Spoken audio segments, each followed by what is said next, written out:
I spent 25 hours in the Fire Emblem Warriors Three Hopes demo to answer one question. Does this new Fire Emblem Warriors improve on Koei Tecmo's experience?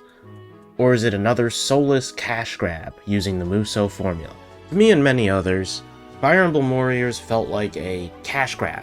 The complaint about the original Fire Emblem Warriors was that everything just felt kind of cut and paste. There was an overwhelming number of reused movesets, despite the roster not really being big enough to justify them. That lack of offset was also combined with the fact that Hyrule Warriors had been out for almost 3 years, and that game had unique movesets for every single character. One could assume, as many did, that the reason for this lack of unique movesets is to circumvent the permadeath mode included to make the game feel more Fire Emblem. This way, if one of your unique characters dies, then another one can fill the gap for the moveset. Unfortunately, due to the roster size, as I have stated now multiple times, having copied movesets was just underwhelming. After about 5 years from the original Fire Emblem Warriors, it seems like what they've decided to do is actually something a bit smarter than I thought. There is a huge roster of playable characters in Three Hopes. Essentially, if you could play as them in the original Three Houses, then you can also play as them in Three Hopes. Much like the original Three Houses, this game also has class switching. And class switching allows for each character to have a number of different movesets. Now, these are shared between each character, meaning that if you have one character who's a fighter and another character who's a fighter, they're going to have the same moveset. But I do think this approach is effective at solving the original problem that Fire Emblem Warriors had. There are a few unique classes that specific characters get, meaning they will have special movesets. However, most characters do not have these classes, and instead have a special passive. Every single character has their own passive or active they can use that changes the way you play them. For example, Edelgard has all her attacks imbued with fire, whereas Shez has a special dash that you can activate by pressing ZR. Some of the passives get a little interesting, like Dorothea's, who spawns musical notes when she hits enemies. These musical notes can be attacked to unleash elemental attacks. If you have a higher combo number, Ferdinand will actually move significantly faster. There is a wide variety of different things that each character has, and it makes playing each of them actually feel a little bit unique. Keep in mind that everything I'm saying here still is under the scope of this being a Musou or Warriors game. If you don't like the combat of Warriors in any way, shape, or form, then you might not like this game that much. But this game truly is the culmination of Koei Tecmo's Warrior spin-offs. Since the last Fire Emblem Warriors, we've seen Koei Tecmo spin off into Persona and Breath of the Wild. And if you've played those, you can really see how the DNA of those two games slips itself into the DNA of Fire Emblem Warriors, creating kind of a wholly unique experience that feels like they really took from their experiences working on those two titles. When Age of Calamity came out, I felt like it was a pretty big deviation from the standard Warriors formula. Now, instead of focusing on the series as a whole, it scoped itself down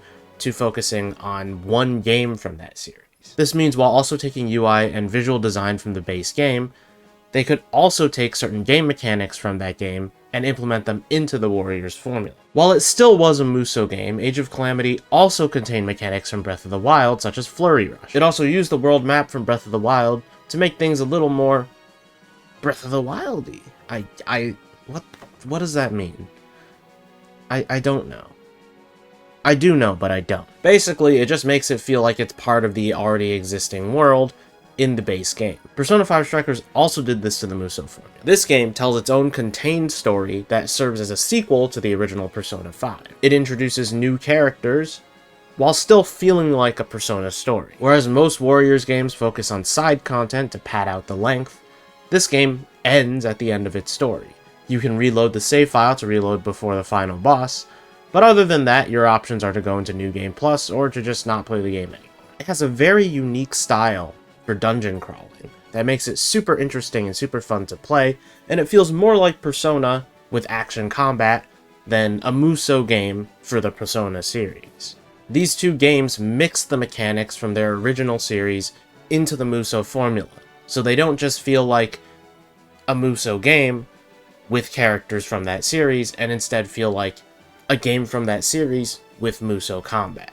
And Three Hopes thankfully continues this trend. It inherits using the world map from the game, like Age of Calamity did, and it also takes the social elements from Three Houses and implements them into the game as well. It merges that with the combat system that uses Fire Emblem-esque mechanics more than the original Fire Emblem Warriors did. And based on what I can tell, this game will probably do the same thing that Persona 5 Strikers does, which is end at the end of the story and allow you to New Game Plus to try a different route. I'm thoroughly impressed by Three Hopes so far. If you want social elements of Three Houses, it's got it. If you want a unique story, it's got it. And if you want a Fire Emblem game with Musou combat with Fire Emblem mechanics ingrained into it, it's got it. One thing I forgot to mention is that the AI actually works. If you tell them to capture a base, they'll actually capture it, which is insane because the other Warriors games I played, you really just use the command function to move your units to a place and then you switch to them and play as them and clear the bases. The game honestly runs pretty well too. For the most part, you're going to be running at a solid 30 based on what I can tell. Age of Calamity felt like it was running at a chugging maybe 30 to sub 30 FPS, so this is a nice change. Unfortunately, I can't say all is well. Three Hopes has a few issues outside of gameplay that I'd like to touch on. As of right now, I've only been able to play for the first 4 chapters of the main story, but it feels like they really zoom through the early phases. It kind of feels like you're expected to have played Three Houses beforehand, and while I don't think that's a game changer for most of the people who are planning to buy this anyways, if you didn't play Three Houses, you might be a little confused on what's going on. What I mean to say here is that they really zoom through the character introductions. You're not going to get as solid of interactions and understandings of the character before Chapter 4, when everything kind of starts going haywire and speeding up. It feels like you're expected to know a lot about Three Houses already, as opposed to this being its own standalone thing. There aren't really heavy references to plot points, but there's a feel for it that I can't totally describe. It definitely makes sense given the type of game that this is, but I think if I'm going in and rating this for people who haven't played Three Houses as well, you're gonna need a little bit of background info. For me personally, it's not a problem. I finished 3 of the 4 routes in Three Houses, and I'm not going back to play Church Route. And returning players probably don't want to tread on Three Houses plotline again a 5th time. It very fortunately works out for me, and I assume it'll work out for anyone who's played Three Houses at least once. Now, big negative, or kind of big negative, this is still a demo, so I can't speak for the full version right now. This game eats your battery. It comes at your battery like it's at a fucking buffet. I'm not sure how often this happens with new Switch titles, but I could maybe get at most 100 minutes of gameplay out of this before my Switch battery is dead. Now keep in mind, I have a launch day Switch, so you might have a better battery life on yours due to it being a more recent model, or mine just might be suffering from the wear and tear of using it for 5 years. But it is something to consider if you plan on playing this game in handheld mode. For a somewhat potentially long JRPG, this could be a deal breaker, or the thing that makes you shift to playing in docked. My remaining complaints include the inconvenient menu navigation where you can't check supports in the convoy and you have to go to the convoy to switch classes, instead of there at least being one menu where I can just view unit information and do literally everything for that unit there. Another thing that's kind of more of a nitpick is that a lot of characters have what I like to call blank support levels, where they have C, B, and A, or maybe they just have C or B support levels with another character, and instead of being able to get a conversation out of that, you just get the rank. And I know this might be for gameplay balancing purposes, so that assigning adjutants is still effective, even if they don't have a support conversation. But at that point, I feel like you should just give everyone a B and A support, so that you can just get everyone to be equally as effective by the end. It's fine, and I'm not criticizing the devs for it or anything. I just think that if you see the support C, B, and A, you should know that not every character is going to have 3 support conversations, and they might only have 1 or 2. The backgrounds are also kind of ugly. I can't really find a better word for it. Three Houses was not a visually stunning game by any standard.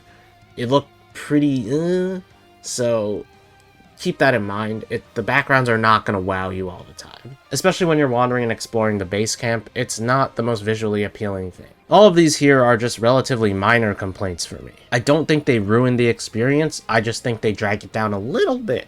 Of course, these are my first impressions, keep that in mind, as they do not reflect my final thoughts on the game. We will get that when I finish at least one route, and you'll probably get another one when I finish all the routes. And you can check them out here, here, when it happens. When it's up, it'll be up in this corner. You could also sub to the channel, eh? Huh? Huh? It's right down there. You can sub to the channel. That'd be cool. Or to get notified when it drops. But thank you for watching, and be sure to leave a like if this video helps you or you enjoyed it. Leave your thoughts about Three Hopes so far in the comments down below. I love to check them out. And I'll see you guys next time.